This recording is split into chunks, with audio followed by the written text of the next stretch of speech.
Bismillahirrahmanirrahim. Assalamualaikum warahmatullahi wabarakatuh. Mohon maaf sebelumnya karena materi ini harusnya di awal ya saya sampaikan. Namun waktu itu ada kendala sehingga saya baru bisa menyampaikan hari ini. Tapi saya rasa mungkin yang saya sampaikan ini sebenarnya sudah teman-teman dapatkan karena memang sudah mengikuti tugas baca yang diberikan lewat Nurse Denisa. Tugas bacanya saya rasa jauh lebih luas daripada yang akan saya sampaikan pada saat ini ya. Jadi harusnya sih bisa lebih nyambung ketika saya menyampaikan. Mungkin hanya akan ada poin-poin yang memang saya berikan penekanan. Oke, kita akan bahas tentang konsep dasarnya nih ya. Konsep perawatan kritis pada perawatan intensif anak. Ini pada kasus-kasus critical care pada pasien anak, apa sih konsep dasarnya gitu ya, yang minimal harus teman-teman kuasai. Oke, ini saya tidak bosan untuk kembali mengingatkan setiap kali saya memberikan materi tentang anak gitu ya, saya selalu mengingatkan bahwa anak-anak itu bukan miniatur orang dewasa, gitu ya. Anak-anak itu bukan orang dewasa kecil. Jadi pasti ada bedanya. Nah, apa nih bedanya? Anak itu berbeda secara fisik, secara psikologis, dan secara emosi jika dibandingkan dengan pasien dewasa. Gitu kan? Nah, ini cara mereka berespon terhadap suatu penyakit pun berbeda dan cara mereka mengkomunikasikannya pun berbeda. Kemudian peralatan di perawatan kritis, teknik pengkajian, terapi itu harus sesuai dengan anatomi dan fisiologi anak. Saya rasa ini sudah tahu lah ya. Kemudian perawat kritis harusnya itu terlatih untuk mampu menentukan secara sekilas apakah anak looks good or looks bad. Dengan evaluasi cepat dari pengkajian visual dan taktil dari warna, perfusi, tingkat aktivitas, dan posisi. Mungkin yang sudah diketahui, kita mengenal ada namanya PAT atau Pediatric Assessment Triangle. Ini memudahkan kita untuk secara sistematis mengetahui secara cepat gitu ya, ini sebenarnya pasien kita nih, pasien anak yang kita hadapi ini looks good or look bad. Gitu ya. Jadi salah satunya itu PAT. Yang dinilai apa sih di PAT? Dia ada airway, circulation to skin, sama breathing gitu. Oh, bukan airway ya, sebenarnya appearance A-nya itu. Jadi yang pertama itu appearance. Appearance atau behavior gitu ya. Appearance anak ini kayak gimana. Kemudian circulation to skin-nya kayak gimana. Dan breathing-nya itu seperti apa. Dan PAT ini kita lakukan tanpa menggunakan alat. Gitu. Jadi kita tanpa menyentuh pasien, tanpa menggunakan alat, kita hanya mengandalkan penglihatan dan pendengaran kita ya, dua indera tersebut untuk bisa menilai apakah pasien kita ini secara sekilas looks good or looks bad. Nah, kemudian kita bicara kalau pada pasien anak, tanda-tanda vital normal itu tidak selalu jadi acuan normal. Karena pada pasien anak dengan sakit kritis ya, jadi nggak selalu kita jadi acuan harus nilainya sesuai dengan normal tersebut gitu. Ada kondisi-kondisi tertentu yang memang menjadi pertimbangan. Contoh, anak lebih kecil dengan sistem kardiorespirasi yang belum mature gitu ya, belum matang, memiliki lebih sedikit cadangan dibandingkan dewasa. Sehingga anak dengan distres kardiopulmonal ini bisa dengan cepat mengalami yang namanya dekompensasi gitu dibandingkan orang dewasa dengan keadaan sakit yang sama.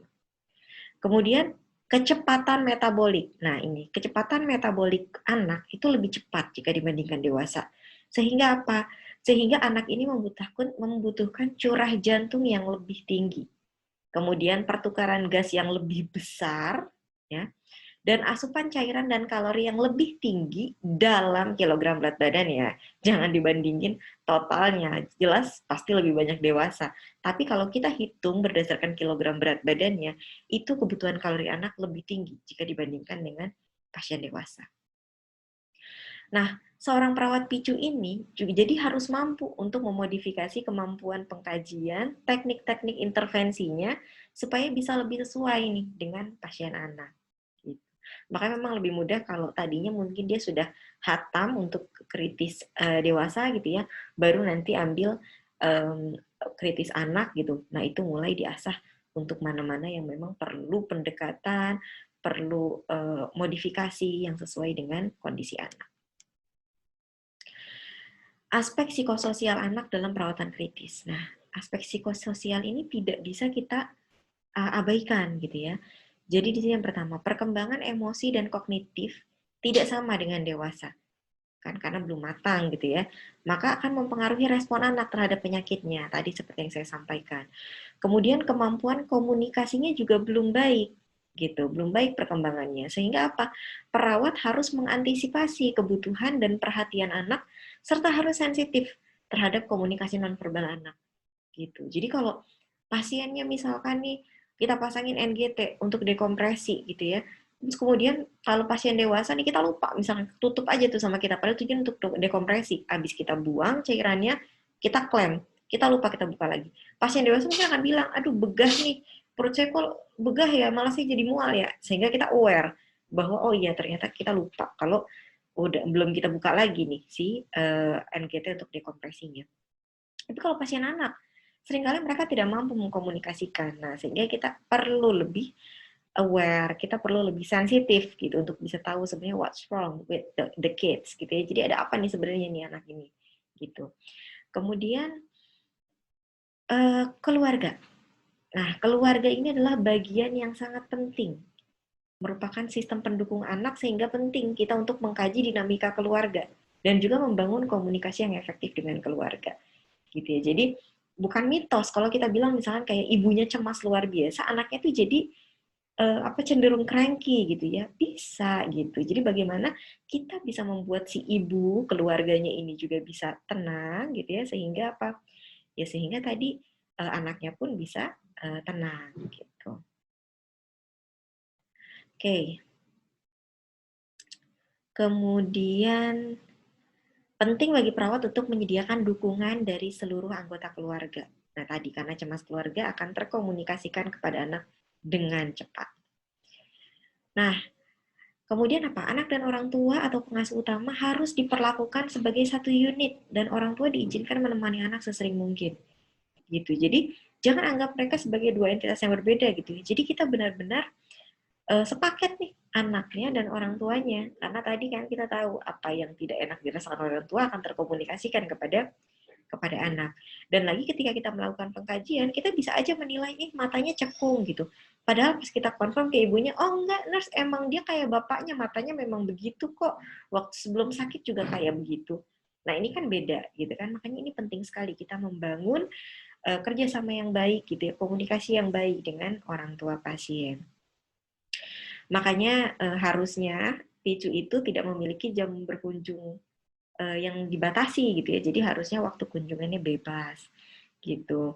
Kalau di beberapa rumah sakit itu ada yang sudah menerapkan namanya welcoming policy. Jadi mereka bukan nyebutnya sebagai visiting policy gitu, tapi welcoming policy gitu. Kita menyambut kembali mereka karena memang bagaimanapun bagian yang memang tetap untuk si anak ini adalah orang tuanya. Bukan kita. Selama apapun pasien itu dirawat di PICU gitu ya, tetap dia akan kembali kepada keluarganya. Dan keluarganya inilah yang bisa memberikan kasih sayang, perhatian yang memang konsisten gitu. Bukan perawat yang mau sebaik apapun kita ya gitu. Jadi maka sebaiknya memang harusnya orang tua tidak dipisahkan. Kemudian komunikasi dengan orang tua harus jelas, sesering mungkin dan konsisten. Saya lupa apakah sudah pernah menyampaikan ke angkatan ini atau belum ya. Jadi namanya tiap penyakit itu ada yang namanya illness trajectory. Illness trajectory itu perlu kita lihat. 24 jam pertama anak didiagnosis atau anak masuk rumah sakit, itu yang dirasakan orang tua seperti apa sih? Apa sih yang perlu jadi perhatian kita? Bisa nggak sih kita edukasi banyak-banyak di sini? Atau informasi apa sih minimal yang kita sampaikan di 24 jam pertama ini? Itu harus jelas gitu. Jadi jangan kasih informasi sama kayak rawat inap biasa lah ya. Pasiennya mau pulang besok atau malah hari ini, baru deh edukasi semuanya disampaikan di sesaat sebelum pulang. Nggak gitu, kan kita tahu yang namanya ada discharge planning. Nah ini sama, penting kita untuk bisa menyampaikan segala edukasi itu gitu ya, informasi kesehatan, semua disampaikan in timely manner gitu. Jadi emang ada waktu-waktunya dibagi-bagi. Ada berapa topik kita bagi nih jadi berapa pertemuan gitu. Kemudian ronde gabungan tenaga kesehatan itu sebaiknya bisa melibatkan orang tua dan juga pasien. Oke. Ini tadi pengkajian umum looks good, or looks bad. Tadi saya bilang kita pakai PAT ya, mungkin nanti kalau PAT akan belajarnya di Gadar ya, biar kita bagi gitu, nggak semuanya di sini. Tapi secara sekilas, tadi yang seperti saya sampaikan, kita lihat ada yang pertama appearance. Appearance anak ini kayak gimana gitu. Jadi kita kalau kita lihat sekilas nih gimana nih anaknya gitu kan. Di sini kalau dilihat secara keseluruhan gitu ya, poin-poinnya ada warna kulit, kita lihat tubuh ekstremitas gitu kan ya, gimana nih warna kulitnya, ada mottled kah gitu ya, taunya mottled ya gitu, jadi kayak polkadot gitu ya, bulat-bulat di sekelilingnya lebih grey gitu. Biasanya pada bayi-bayi yang baru lahir cenderung lebih mudah mengalami mottled ini gitu ya. Tapi perlu dilihat lagi nih, kalau misalkan kayak kita lihat pasien nih biasanya kulitnya mottled gitu kan, kita coba hangatkan tapi tetap mottled juga gitu kan, nah, berarti ada masalah nih circulation to skin. Kemudian perfusi perifernya kayak gimana. Kemudian tingkat kesadaran. Nah, tingkat kesadaran ini kita lihat ya, kalau kita misalkan punya anak itu, saya rasa nih teman-teman yang sudah tugas baca ya, bisa lihat gitu di masing-masing tahapan usia itu punya karakternya yang kita bilang bahwa oke, okay, the child is okay, atau oh enggak nih, bayinya enggak oke, anaknya enggak oke gitu. Kita lihat dari apa saja gitu kan. Nah, kalau misalkan contoh aja, bayi bayi itu baru tahu yang namanya ada stranger anxiety itu di usia berapa sih? 6 bulan ke atas. Ketika kita menerima pasien gitu ya, menerima pasien di IGD atau di ICU, di PICU gitu ya. Terus pasiennya ini tuh usianya udah 8 bulan, tapi kayak nggak ada takut-takutnya gitu. Maksudnya kayak ya udah biasa aja cara dia berespon terhadap orang tuanya dan cara dia berespon terhadap kita tenaga kesehatan itu nggak ada bedanya. Nah ini berarti ada masalah gitu. Ketika dia malah nangis, oh sama orang tuanya dia baik gitu ya, dia tenang. Tapi pas ngeliat kita, oh dia nangis, itu malah bagus gitu. Itu malah menunjukkan bahwa dia eh, normal ya cara dia berespon, bahwa memang ya sesuai tahapan tumbuh kembangnya di usia tersebut dia sudah ada yang namanya stranger anxiety. Kemudian pernafasan. Nah ini kalau pada anak kita lihat nih pernafasannya ya, apakah dia kalau pada anak nih ada posisi-posisi yang memang spesifik. Contohnya kalau kayak baby tuh kadang dia posisi sniffing, sniffing position atau sniffing ya kayak kita kalau lagi mengendus tuh, gitu. Jadi agak gini posisinya. Gitu. Untuk dia bernafas tuh dia harus sniffing, gitu. Nah berarti ini abnormal. Atau nih anak yang kita suruh tiduran dia nggak mau gitu. Kayak dewasa kan yang punya semi fowler atau high fowler gitu ya. Nah ini anaknya tuh cenderung kayak tripoding gitu ya, tangannya menyangga dua di tripoding position gitu. Atau mungkin ada juga posisinya yang memang anaknya apa namanya nafasnya tuh kelihatan nggak enak gitu ya. Jadi kalau kita dengar aja sekilas nih napasnya, oh, napasnya ada wheezing kedengeran atau ketika ekspirasi, atau mungkin pas dia inspirasi kok ada suara snoring kayak gitu. Yang kemungkinan ada sumbatan di jalan nafas atas ya. Kalau wheezing itu kan biasanya obstruksinya di jalan nafas bawah, seperti pada asma gitu kalau wheezing gitu ya. Kemudian posisi, nah ini posisi nyaman gitu ya. Jadi posisi nyamannya dia gimana nih? Kalau dia kayak oke biasa aja tidur nyaman, posisinya nyaman gitu ya, nggak yang kayak gelisah, maunya nggak mau disuruh tidur nggak mau, pokoknya maunya duduk. Ya, ini nyambung juga sama tadi pernafasan. Gitu. Oke, ini tadi ya sekilas sudah saya sampaikan juga harusnya bagaimana. Nah ini perfusi perifer, eh, ekstremitas hangat dan CRT cepat gitu ya, harusnya kurang dari 2 detik, bukan 3 detik ya, CRT kurang dari 2 detik. Nah, perfusi perifer dikatakan buruk kalau ekstremitas dingin atau CRT-nya melambat. Gitu. Nah, kalau misalnya kita ngecek CRT, pastikan dulu ya, jangan misalkan lagi dingin, tangannya dingin banget nih anaknya. Dingin bukan karena shock ya, dalam arti mungkin dia terpapar lingkungan yang terlalu dingin. Kita cek, oh kok melambat ya, angetin dulu. Gitu. Ketika kita hangatkan, oh udah terabanya hangat nih, tapi CRT-nya memang masih gitu ya, emang masalahnya berarti memang di perfusi perifer ini yang nggak oke gitu. Oke, kemudian nah ini tadi, CRT lambat menandakan kemungkinan lingkungannya dingin. Tapi kalau pasiennya udah teraba hangat, dilakukan cek berulang, ternyata tetap seperti itu, ya berarti mungkin ini perfusi perifer yang buruk bukan karena stres dingin lagi, tapi memang sudah karena curah jantungnya yang tidak adekuat. Gambaran perfusi sistemik yang buruk. Nah, gambaran perfusi sistemik yang buruk tuh kayak gimana sih? Takikardia. Gitu ya. Kemudian warnanya tadi mottled kulitnya, atau pucat, atau cyanotic gitu ya. Kulit raba dingin, CRT-nya memanjang, oliguri. Nah, ini diuresisnya kita harusnya tidak kurang dari 1 cc per kilogram berat badan per jam gitu ya. Nah, ini oliguri kalau diuresisnya sudah under 1-2 ml per kilogram berat badan per jam. Kemudian perabaan nadinya lemah. Kemudian asidosis metabolik, perubahan respon ya. Atau kalau yang sudah terlambat ya, hypotension dan bradikardi. Jadi pada anak itu, anak-anak yang memang kalau pada sakit kritis semua anak kita tensi ya. Gitu. Kalau pada kondisi-kondisi normal kan sebenarnya anak kurang dari 3 tahun nggak wajib-wajib banget lah ditensi gitu kan, kecuali memang ada masalah di sirkulasi yang sudah jelas gitu perlu kita pantau. Tapi kalau pada pasien-pasien kritis harus selalu ditensi. Nah, kalau misalkan anak sudah jatuh pada kondisi hipotensi, nah ini artinya sudah terlambat gitu. We are just too late gitu, karena tensi ini termasuk tanda vital yang terakhir terpengaruhnya gitu. Setelah yang lain-lain sudah berespon, kita udah memperlihatkan tanda not okay, dia tadi takikardi gitu kan, arah shock tuh ya, tapi belum sampai hipotensi gitu. Nah, ketika sudah sampai hipotensi itu artinya sudah terlambat gitu. Jadi seharusnya jangan lihat hipotensi dulu ya, baru lihat pada anaknya shock nih, hipotensi soalnya, aduh telat banget. Gitu. Nah, oke. Tadi mungkin saya sekilas ya, karena memang yang kita sampaikan itu mostly terkait dengan RDS atau kondisi kritis pada airway breathing. Tapi sebenarnya circulation ini juga termasuk yang sering tidak tertangani dengan baik karena memang ada beberapa hal yang sifatnya sangat spesifik pada anak berbeda dengan dewasa. Gitu tadi contohnya. Kita nggak lihat hipotensi dulu untuk bilang pasiennya ini shock gitu ya. Kita lihat apa sih? Takikardi ini. Sebenarnya memang ya takikardi nggak spesifik ya, karena takikardi itu bisa apa aja. Anak demam takikardi, anak too excited bisa takikardi, anak yang nangis takikardi gitu kan. Jadi memang terlalu banyak gitu untuk kita lihat hanya takikardi kemudian kita bilang bahwa ini anaknya pasiennya shock, ya nggak juga.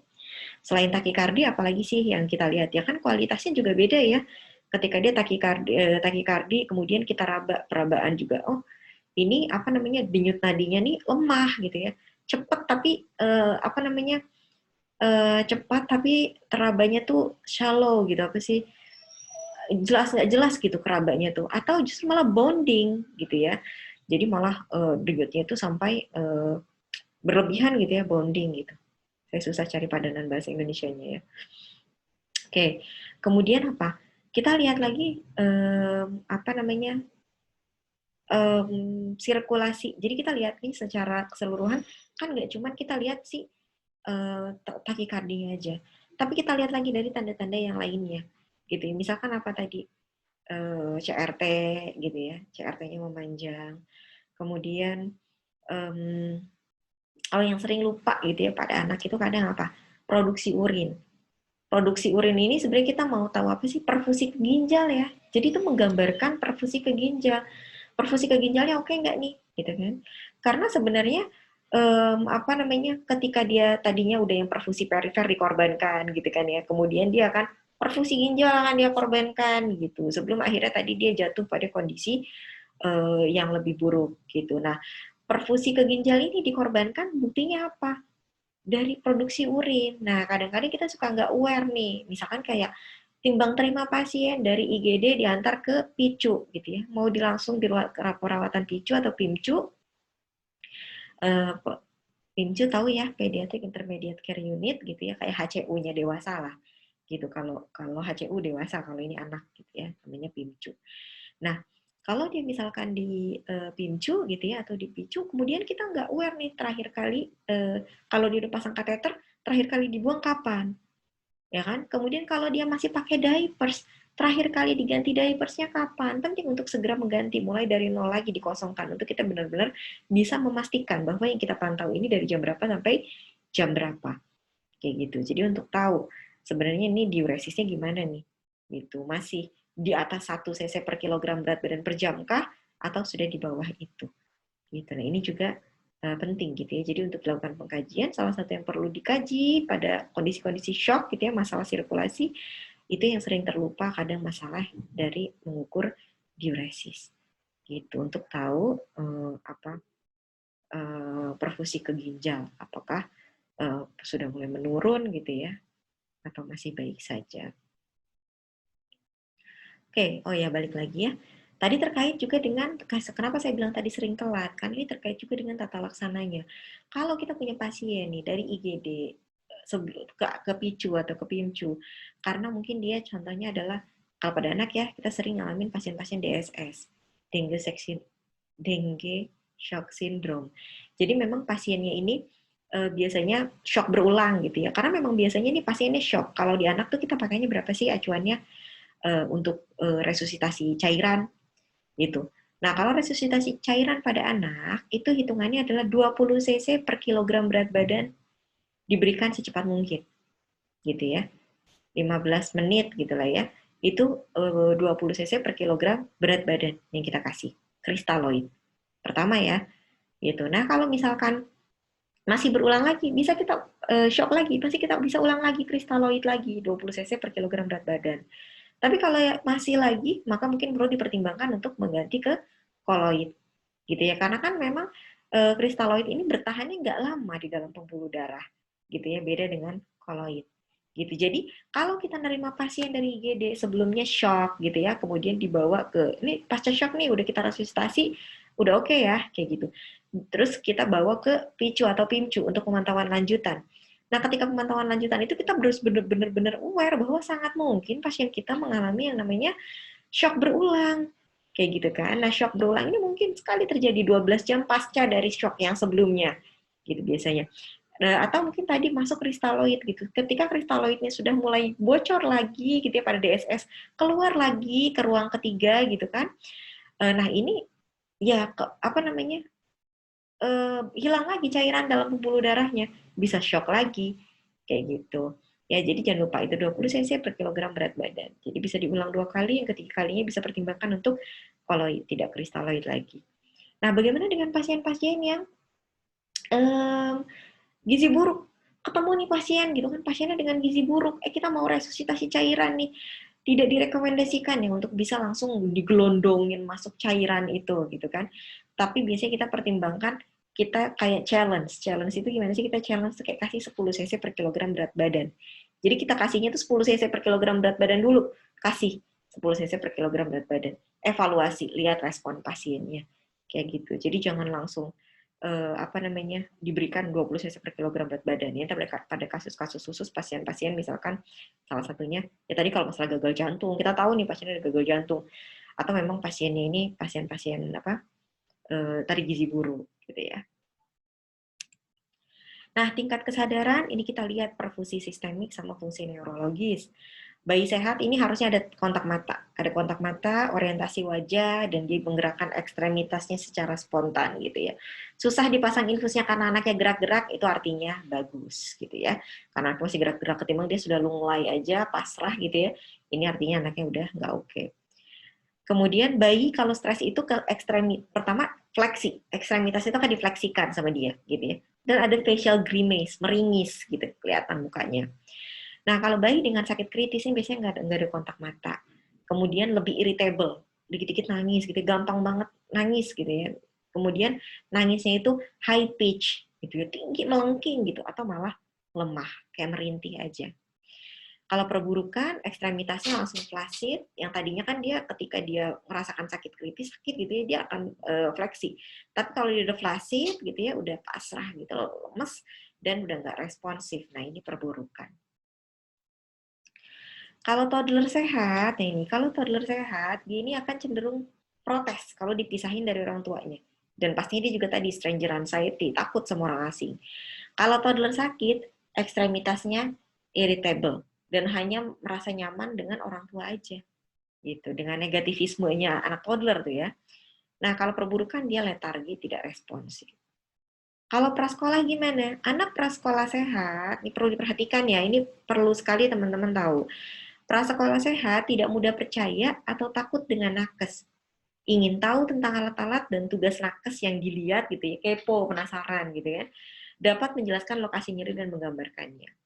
Kalau anak usia sekolah itu bisa kooperatif saat prosedur dan menjawab pertanyaan tentang kesehatan, activity daily living-nya dia, dan gejala yang dirasakan. Gitu. Anak usia sekolah dan remaja yang sehat itu sadar diri ketika kita melakukan pemeriksaan fisik.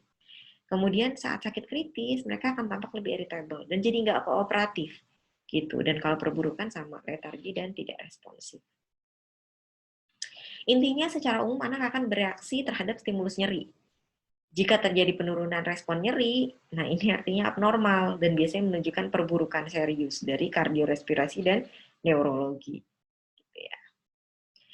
Oke, ini saya rasa di dewasa pun teman-teman sudah sering diulang-ulang tanda peningkatan tekanan intrakranial, penurunan respon, ketidakmampuan mengikuti perintah, penurunan gerakan spontan dan gerakan karena berespon dengan perintah, gitu ya. Penurunan respon terhadap stimulus nyeri, dilatasi pupil dengan penurunan respon terhadap cahaya. Dan kalau udah late itu apa perubahan heart rate, bisa takikardia atau bradikardia, hipertensi dan gangguan pola nafas. Ini pernafasan. Tadi sudah dilihat ya, kalau pada pasien anak gitu ya, lihat pernafasannya cepat atau enggak, irregular. Ini reguler atau irregular nafasnya. Apakah terlalu lambat gitu kan? Atau jika tampak usaha nafas yang kuat, misalkan apa retraksi. Kita lihat ya retraksi dari mulai apa namanya interkostal gitu ya, substernal gitu kan. Kemudian di apa interkostal itu dilihat semua. Ada nggak sih usaha nafasnya dia yang sampai kelihatan ada retraksi gitu kan. Kemudian nafas cuping hidung atau nasal flaring. Itu. Nah, ini juga penting untuk dilihat. Tanda distres pernafasan, takipnu, takikardia, retraksi, tadi nafas cuping hidung, grunting gitu ya, merintih. Merintih ini nih sebenarnya kalau pada bayi-bayi ya, contohnya kemarin saya ngomongin RDS. RDS itu bayi ketika dia grunting tuh ngapain sih? Sebenarnya tujuannya memberikan tekanan positif di akhir pernafasan gitu. Jadi di akhir ekspirasi dia ngasih tekanan nih supaya nggak kolaps alveolinya dengan cara merintih itu gitu. Merintihan itu sebenarnya memberikan tekanan. Kemudian stridor, wheezing tadi ya saya bilang, warna kulit motok, perubahan respon, hipoksemia, hiperkarbia, penurunan saturasi oksigen, late-nya kalau tanda sudah terlambatnya apa? Perburukan inspirasi, menangis lemah, apnu, gasping gitu ya, perburukan perfusi sistemik dan bradikardia. Ya ini posisi, sebagian besar anak memilih posisi duduk tegak di tempat tidur, karena itu adalah posisi yang nyaman jika dia memang mengalami distres nafas gitu ya. Dan anak akan menolak jika diposisikan supine. Ya, tadi ada juga posisinya tripoding gitu ya. Nah ini tanda-tanda vital saya rasa bisa dibaca ya, gitu bisa dilihat tanda-tanda vital normal pada anak. Saya tidak pernah minta untuk dihafal ya, tapi semakin sering kita menghadapi pasien anak, lama-lama ingat sendiri gitu. Oke, Pak, kalau pada neonates tuh ketika dia bangun normal ya apa heart rate-nya itu 100 sampai 205 tuh normal. Ketika dia tidur 90 sampai 160 kayak gitu ya. Nah, kalau RR nih contohnya kalau pada bayi kurang dari 1 tahun ya, pada bayi itu normal 30 sampai 53. Lakukannya ini saat anak istirahat ya, dan validasi saat anak bangun. Nah, ini untuk tekanan darah, walaupun kalau untuk di intensive care gitu ya, di PICU, kita biasanya pakai apa namanya persentil ya. Jadi kita pakai persentil tekanan darahnya nih di persentil 50 sampai 90 normalnya gitu kan, tidak di bawah itu, tidak di atas itu gitu. Jadi ini acuannya, kalau ini ada acuan kasarnya dari AHA ya yang bisa dilihat gitu. Nah kalau misalkan kayak apa namanya, kita kan ngelihat di sini ada angka-angkanya ya. Atau kalau misalkan tadi pakai persentil juga kita mau lihat nih, ini pasien ini sebenarnya ada persentil berapa sih ini tekanan darahnya. Tapi kalau misalkan kayak udah jelas nih kita lihat kayak anaknya MAP-nya berapa? Di bawah 60. Ya itu kita bisa bilang kemungkinan itu adalah hipotensi ya pasiennya gitu. Nah, ini untuk temperatur. Nah, ini kemudian SPO2 apa ya? Targetnya gitu ya, tidak kurang dari 92% gitu. Ini kalau terutama pada kalau misalkan masih di atas 92% gitu ya, oke lah gitu. Tapi kalau sampai di bawah 92%, ya ini maybe a cause of concern gitu ya. Jadi kemungkinan ini memang ada masalah respiratory disease atau memang ada heart disease ya, heart disease yang memang cyanotic. Oke, ini essential assessment atau pengkajian yang penting. Kita apa aja sih di sini? Dulu tuh ada 7 point check gitu ya. Kemudian berkembang jadi 8. Nah, tahun sekarang nih udah bisa sampai 9 point check. Apa aja yang dilihat? Airway aeration, brain circulation, drips or drugs, electrolytes, fluid, kemudian genitourinary gitu ya, gastrointestinal dan growth development, termoregulasi, dan juga imaturitas status imunologi. Oke. Oke, saya rasa bisa lanjut lah ya. Nah ini, di sini mungkin yang bisa disampaikan tanda-tanda yang menandakan kayaknya ini memang critical illness gitu ya. Ada yang mengobstruksi jalan nafas gitu ya, atau mengancam jalan nafas gitu. Kemudian misalkan kayak ada apa, foreign body gitu ya, benda asing yang masuk. Respiratory rate lebih dari 25 kali per menit atau kurang dari 8 kali nafas per menit. Gitu. Nah, tadi ini RR-nya nih lebih dari 25 breath per menit, ini lihat usianya ya. Gitu. Ini kalau misalkan usianya Dawson lah udah masuk. Oxygen saturation kurang dari 90% on air. Kemudian heart rate-nya lebih dari 120 bpm atau kurang dari 40 bpm. Systolic blood pressure kurang dari 90 mm Hg, capillary refill-nya memanjang gitu ya. Urin output nih, tadi kan kita harapannya selalu di atas 1 gitu ya. Tapi ini urin output kurang dari 0,5 cc per kilogram berat badan per jam, lebih dari 4 jam. Itu terus-terus gitu ya. Kemudian Glasgow Coma score-nya kurang dari 15, or status epilepticus atau pasiennya tidak benar-benar alert atau sadar. Kemudian kita perlu tahu karakteristik dari critical care team gitu ya. Hampir sama lah seperti dewasa, yang namanya critical care itu kita bisa menawarkan apa sih? Organ support technologies. Kita kalau di ruang rawat intensif ya. Kemudian high nurse patient ratio. Jadi rasionya 1:1 atau kalau pada PIMCU bisa 1:2 gitu ya. Jadi nurse-nya 1, perawatnya pasiennya 1, atau mungkin tadi pada kondisi yang lebih mild nurse-nya 1, pasiennya 2 gitu. Atau kalau pada kondisi yang lebih high kayak pasien-pasien post transplantasi gitu ya. Pada hari pertama, hari kedua gitu ya, hari awal-awal itu justru dia butuh mungkin 2:1 gitu. Perawatnya 2, pasiennya 1. Kemudian yang namanya di critical care pasti ada yang namanya intensif atau mungkin juga invasive monitoring. Kemudian ada spesialis expertise yang memang spesialisasinya merawat pasien dengan kondisi kritis gitu ya. Kita ada pediatrician yang memang khusus intensivis gitu ya. Oke. Nah, ini goals dalam 6 jam pertama gitu ya. Ini kalau contohnya adalah pada pasien-pasien post septic shock nih, saya ambil contoh. Refractory to fluid therapy gitu ya. Ini menurut si River et al. Targetnya apa? MAP-nya lebih dari 65 mmHg. Central venous pressure-nya antara 8 sampai 12 mmHg. Urin output-nya lebih dari 0,5 ml per kilogram berat badan per jam, dan central venous oksigen saturasinya lebih dari 70%. Ini pada contoh kondisi kritis pasien anak dengan kondisi septic shock di 6 jam pertama ya. 6 jam pertama dibilang septic shock nih, di 6 jam ini targetnya target ini harus bisa tercapai.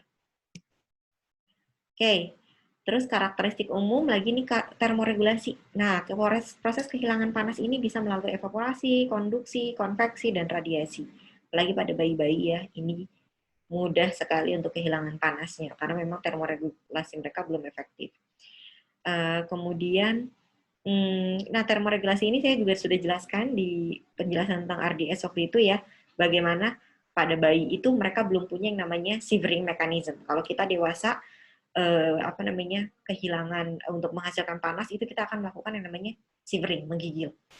Baru abis itu kan kita habis menggigil terus panas gitu kan, demam. Nah, kalau di anak itu mereka untuk menghasilkan panas gitu ketika mereka kedinginan, mereka nggak bisa tuh yang namanya shivering. Jadi mereka adanya non shivering mechanism. Caranya apa? Dia bakar si brown fat atau lemak coklat ya. Itu mereka bakar. Nah, itu akhirnya yang harusnya tadi bisa digunakan untuk mereka bertumbuh berkembang, malah akhirnya dipakai untuk bisa mempertahankan suhu tubuh. Itu kalau kita ignore ya sama suhu tubuh pasien kita untuk mengatur termoregulasinya. Kemudian terapi cairan dan kebutuhan cairan elektrolit, gitu ya. Kemudian terapi dan kebutuhan kalori kan pasti dihitung nih. Pada pasien anak kita ngitung GIR. Ini nanti lebih jauh lah ya. Kalau di spesialis kita harusnya udah tahu sih. Kalau memang di picu, memang kerja di picu akan menghitung sih berapa GIR-nya gitu kan. Mau pakai GIR berapa nih ngasih cairannya. Itu kemudian fungsi kardiovaskuler, fungsi respirasi, fungsi neurologi, fungsi imun dan juga infeksi. Nah, ini dia rumus Holiday Segar. Ini dulu suka banyaknya Dero gitu ya. Atau mungkin ada yang tahu tapi nggak tahu nyebutnya ini apa. Nah, jadi ini ada yang namanya The Holiday Segar Rule. Rule-nya 421. 421 ini kebutuhan cairan pada pasien anak kalau kita menghitungnya per jam ya, 421. Jadi kalau berat badan anaknya ini di bawah 10 kilo, contohnya ya, di bawah 10 kilo, maka kebutuhannya dia adalah tadi 421 kan ya, 4 mili per kilogram berat badan per jam, ingat ya, per jam. Gitu. Nah, kalau misalkan daily-nya, hariannya itu kayak yang biasa kita ngitung, 10 kilogram pertama dikalikan 100, 10 kilogram berikutnya dikalikan 50, sisanya dikalikan 20. Kayak gitu ya. Nah, ini kalau Holiday Segar hitungannya untuk harian. Jadi kalau dalam satu hari, harian, mohon maaf, jam per jam. Jadi kalau mau ngitung nih, sejam pertama dia butuhnya 4 mili, 1 jam itu dibutuhnya 4 mili per kilogram berat badan per jam. Kalau berat badannya kurang dari 10. Ya. Kalau misalkan berat badannya dia 20 kilo gitu ya, jadi 20 kilo, maka tadi 10-nya kan 4 mili nih. Udah dikali tuh. 4 mili dikali berat badannya 10, ya kan? Jadi udah 400, ya enggak?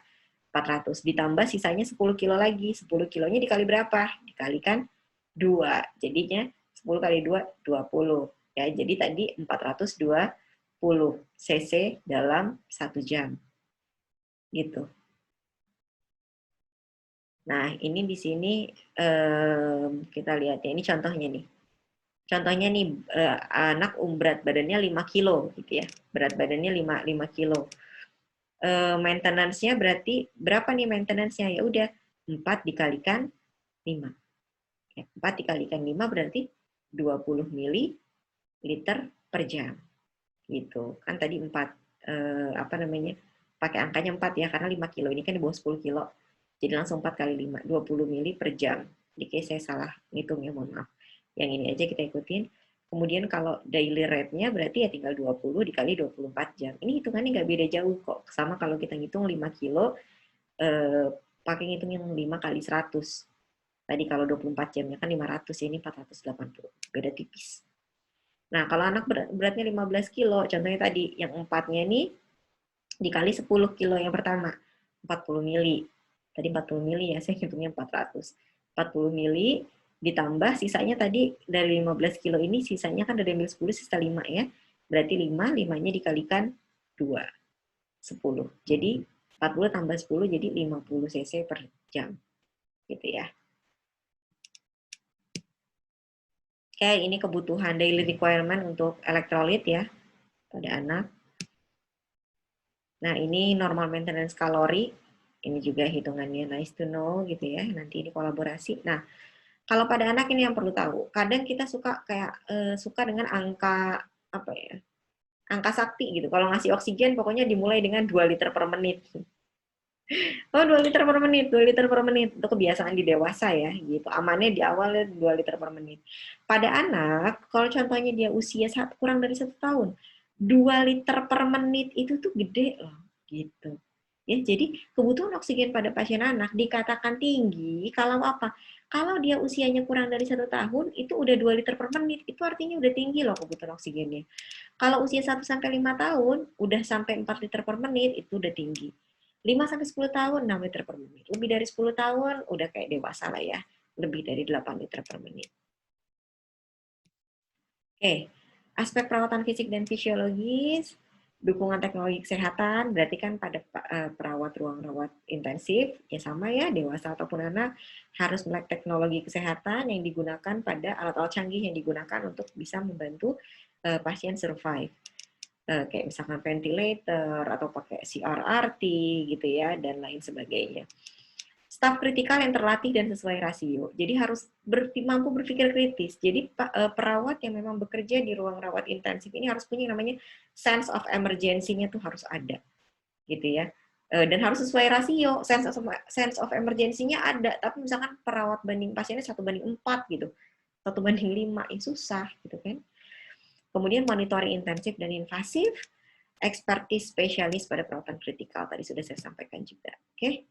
Nah, kita bicara sekilas aja ya, nanti di dewasa mungkin yang akan lebih banyak belajar tentang ventilasi mekanik, karena kalau pada anak nanti akan lebih spesifik lagi. Tapi ini yang dasarnya, ventilasi mekanik ini mengarah pada penggunaan teknologi dukungan kehidupan yang bekerja untuk membantu kerja pernapasan pada pasien yang nggak mampu, nggak bisa untuk melakukannya. Tujuannya apa sih? Mengoptimalisasi pertukaran gas, kerja pernapasan, dan kenyamanan pasien. Objektifnya, memperbaiki pertukaran gas di paru, mengatasi distres pernafasan, seperti mengatasi obstruksi jalan nafas atas dan bawah, mengurangi konsumsi oksigen, dan menghilangkan kelelahan respirasi. Kemudian pengaturan mekanisme pulmonal, normalisasi dan memelihara volume paru dan menyediakan mekanisme pengeluaran dari paru.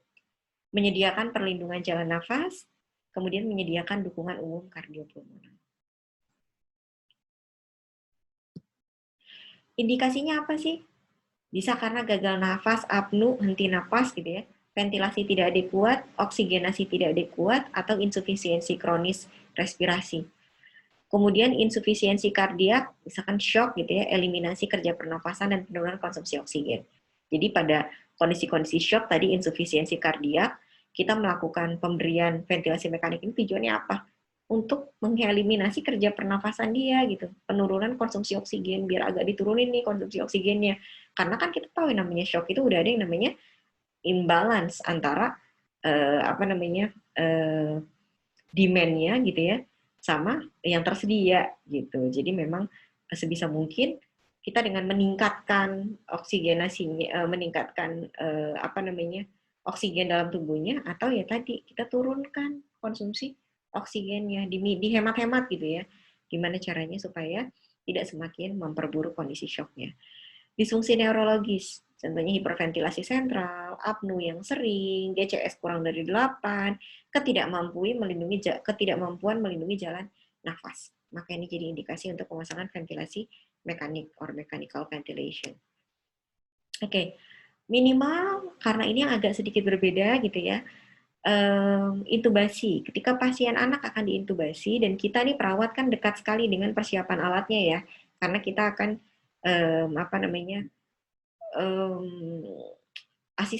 asistensi juga untuk tindakan ini gitu kan. Nah, kita harus mampu juga tahu nih ETT-nya yang tepat tuh ukuran berapa sih gitu. Nah, ini hitungan kasarnya ya.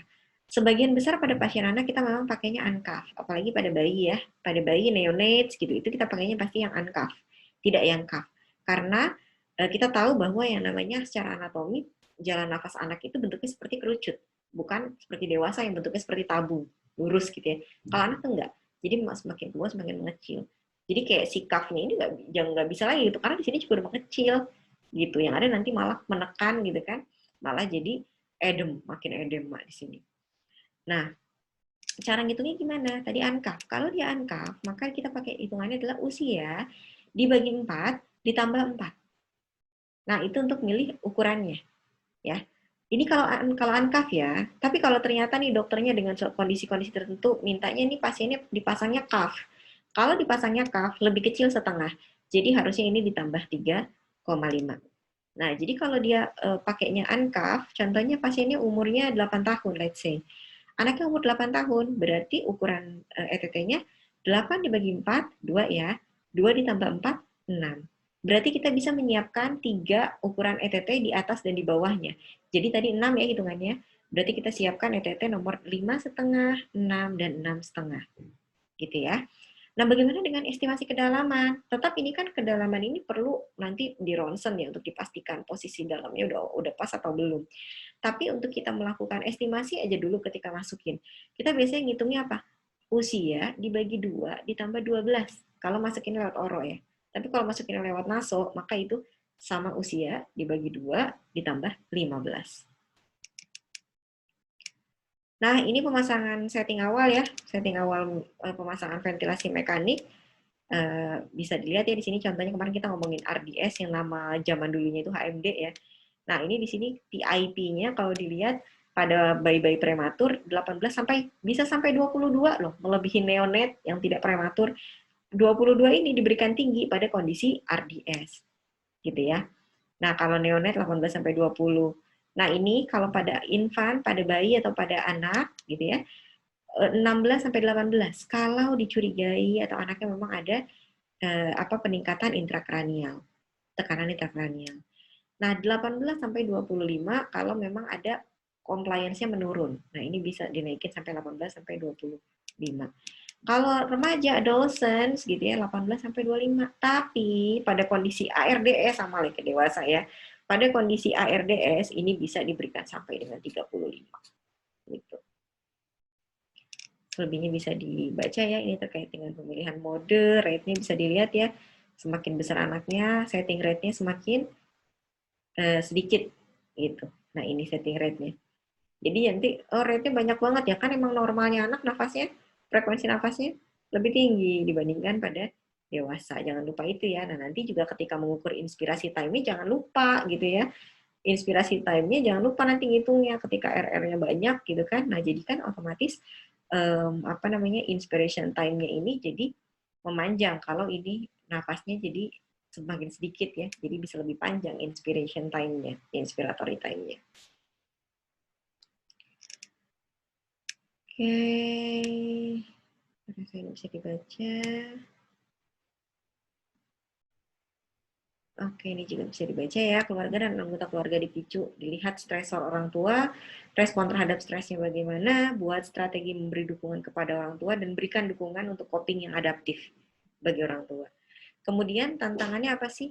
Yang pertama nih, hubungan interpersonal. Hubungan perawat dokter, perawat manajemen, perawat-perawat, isu sistem, isu perawatan pasien gitu. Ini kadang menjadi tantangan tersendiri. Karena apa? Karena memang ini kan stressful environment ya. Jadi lingkungan yang memang memberikan stres yang cukup tinggi. Jadi kadang mudah membuat ketegangan hubungan antar person gitu.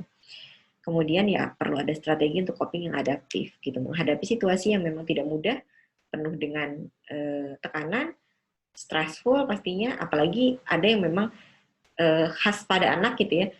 Ada kecenderungan kalau pada pasien yang dewasa apalagi sudah lansia akan lebih mudah untuk mengikhlaskan gitu ya, mengikhlaskan ketika pasiennya harus tutup usia.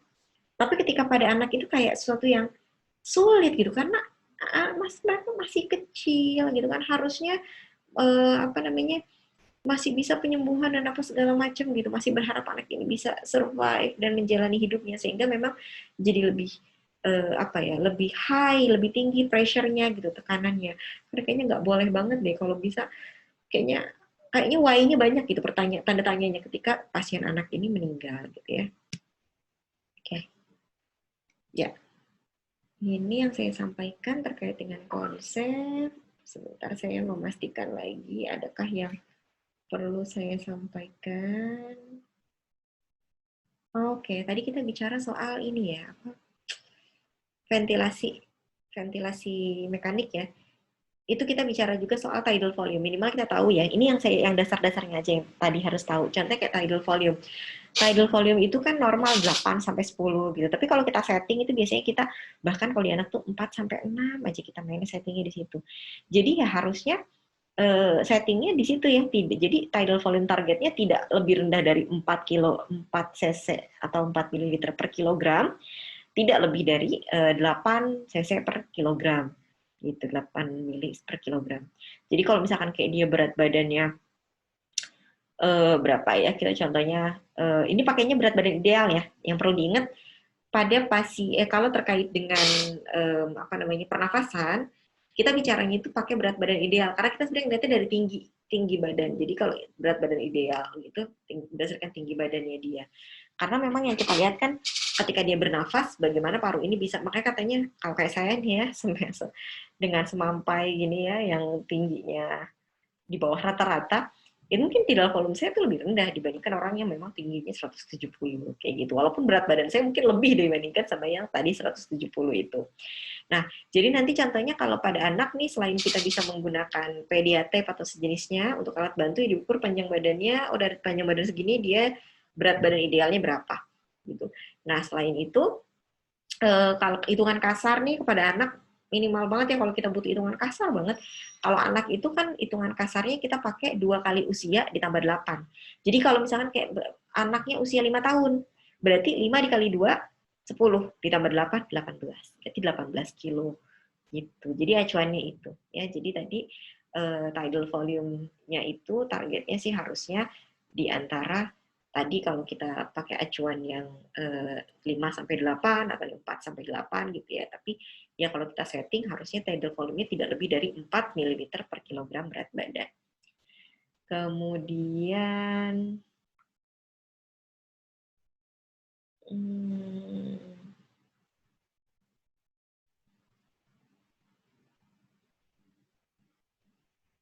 oh,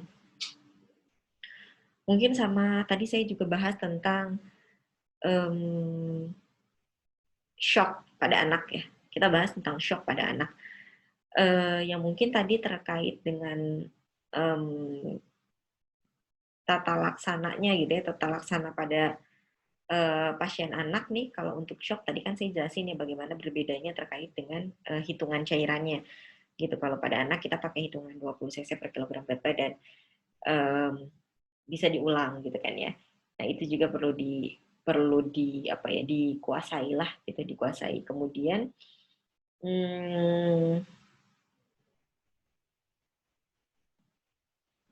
ada lagi nggak ya dari prinsip yang belum saya sampaikan?